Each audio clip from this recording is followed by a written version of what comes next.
Shalom, tentrem rahayu ingkang saking Gusti Yesus wonten ing kita sedaya. Sumangga kita sareng-sareng sinau sabdanipun Gusti saking Mazmur 3:12 ayatipun 12. Kula badhe waos kanthi basa Indonesia mekaten. Kemalangan orang benar banyak, tetapi Tuhan melepaskan dia dari semuanya itu. Amin. Kemalangan orang benar banyak. Ada amin? Ada amin? Ya, saya mengaminkan bahwa kemalangan orang benar itu banyak. Oke, siapa orang benar? Siapakah yang benar? Tentu tidak ada satu orang pun di dunia ini yang benar kalau tidak dibenarkan oleh Tuhan. Bagaimana caranya kita dibenarkan oleh Tuhan? Caranya adalah ketika kita percaya kepadanya bahwa Dia telah membenarkan kita di dalam pribadi Tuhan Yesus Kristus. Singkatnya, ketika kita benar-benar percaya bahwa Tuhan Yesus adalah Allah yang telah menyelamatkan kita, berarti kita adalah salah satu yang dibenarkan Tuhan. Jadi orang benar adalah orang yang telah ditebus oleh Tuhan Yesus sendiri di dalam korban penyalibannya di atas kayu salib. Nah, orang yang benar ini memiliki tanggung jawab yang besar, saudara. Jadi orang yang benar itu bagaimana dia benar-benar hidup di dalam Tuhan, mengerti firman Tuhan, dan melakukan sekuat tenaga untuk hidup menuruti firman Tuhan itu. Memang itu tanggung jawabnya.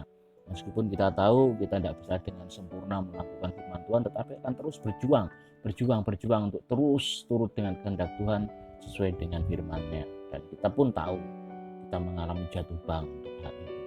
Itu tidak. Saudaraku, ketika orang yang benar, yang telah dibenarkan Tuhan ini memiliki tanggung jawab yang besar, itulah bagaimana kita hidup seturut dengan kehendak Tuhan supaya kita bisa menjadi kesaksian bagi dunia ini. Maka orang benar itu banyak mengalami masalah, banyak mengalami pergumulan, banyak mengalami yang namanya persoalan. Nah, suatu hari saya pernah ngobrol dengan teman seprofesi saya, pendeta. Teman ini bercerita bahwa meskipun dia sudah melayani Tuhan, meskipun dia sudah hidup berusaha sebaik mungkin tidak berbuat dosa, hidupnya toh ya total untuk melayani Tuhan, tetapi masalah demi masalah tidak pernah selesai dalam hidupnya. Pergumulan demi pergumulan terus selalu ada, dan kadang-kadang bahkan diizinkan Tuhan itu sampai mengalami tidak punya apa-apa. Sampai dia bilang bahwa ketika kebutuhan dasar saja sulit untuk dicukupi, bagaimana kita bisa berpikir untuk melayani Tuhan? Bagaimana kita bisa fokus untuk melayani Tuhan? Karena kebutuhan pribadi saja kadang selalu Tuhan izinkan kurang dan tidak tercukupi. Nah, itu mungkin salah satu contoh yang real yang dihadapi oleh banyak teman-teman seprofesi. Dan tidak menutup kemungkinan juga semua orang percaya, tidak hanya hamba Tuhan tapi majelis, jemaat juga mengalami hal yang seperti itu. Ketika dia berusaha benar-benar hidup di dalam Tuhan, kok ya buat temen, kok ya berat sekali rasanya. Ketika dia benar-benar sudah melayani Tuhan dengan sungguh-sungguh, sudah berusaha hidup kudus di hadapan Tuhan, sudah benar-benar tidak melakukan dosa, hidup seturut dengan firman, toh ternyata hidupnya masih selalu saja tidak lepas dari yang namanya persoalan. Nah, Bapak Ibu, Saudara semuanya, itu adalah realita dan kehidupan. Teman saya tadi juga seringkali membanding-bandingkan hidupnya dengan orang lain. Kayak wong sing biasa-biasa wae, derek Gusti biasa-biasa wae. Iku Tuhan yo sak gelem-geleme, iku Tuhan yo ngono-ngono wae, yo ora melayani Tuhan tenanan. Toh yo uripe yo nak kepenak cukup yodo lemu-lemu. Bahasanya seperti itu. Jadi banyak orang Kristen yang hanya sebatas Kristen karena keturunan. Banyak orang Kristen yang melayani tapi ya mut-mutan. Nek gelem ya melayani, nek ndak ya ndak. Banyak orang Kristen yang melayani hanya mencari prestis, hanya mencari pangalembono, hanya mencari pujian. Tapi ya hidup mereka baik-baik saja. Hidup mereka juga enak, hidup mereka juga nyaman, hidup mereka juga berkelimpahan, cukup.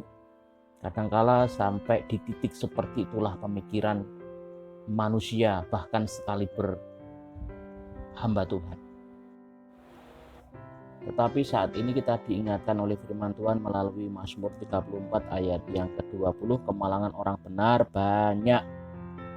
Ini ditulis oleh seorang raja yang bernama Daud. Kita tahu bahwa Daud itu adalah seorang yang sangat takut akan Tuhan, dia sangat mengasihi Tuhan.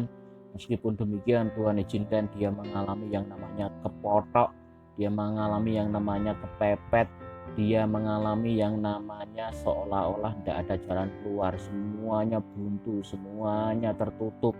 Dia merasa sendirian, tidak ada yang membela dan melindunginya. Dia merasa seperti itu. Nah, kalau kita mau sedikit bandingkan hidup kita dengan Daud, mungkin kita belum ada apa-apanya.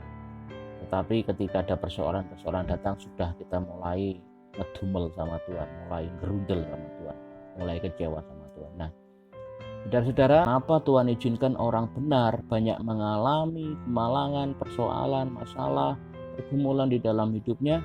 Mari kita lihat di ayat selanjutnya, ayat 20. Bahwa Tuhan melepaskan dia dari semuanya itu. Semuanya itu.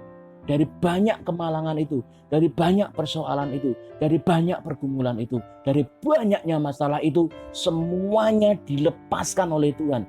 Pertanyaannya adalah, siapa yang paling jenengan rindukan hadir dalam hidup jenengan? Ketika jenengan punya persoalan masalah, adalah pribadi yang dapat hadir melepaskan jenengan dari setiap persoalan masalah. Dan Tuhan ada di sana. Kenapa Tuhan izinkan kemalangan, pergumulan, masalah demi masalah selalu hadir? Tuhan izinkan di dalam kehidupan orang benar, supaya orang benar itu tahu bahwa Tuhan selalu menyertai hidupnya. Supaya orang benar itu tahu bahwa Tuhan punya kuasa untuk melepaskan mereka dari semuanya itu. Supaya orang benar tahu bahwa dia tidak sendirian, bahwa Allah selalu beserta dia. Supaya kita menjadi berkat bagi orang lain. Kita dibenarkan supaya kita bisa bersaksi kepada orang lain bahwa kita punya Allah yang dahsyat, punya Allah yang luar biasa.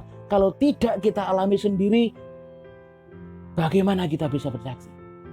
Kalau kita tidak alami sendiri, orang lain apakah percaya kepada kesaksian kita?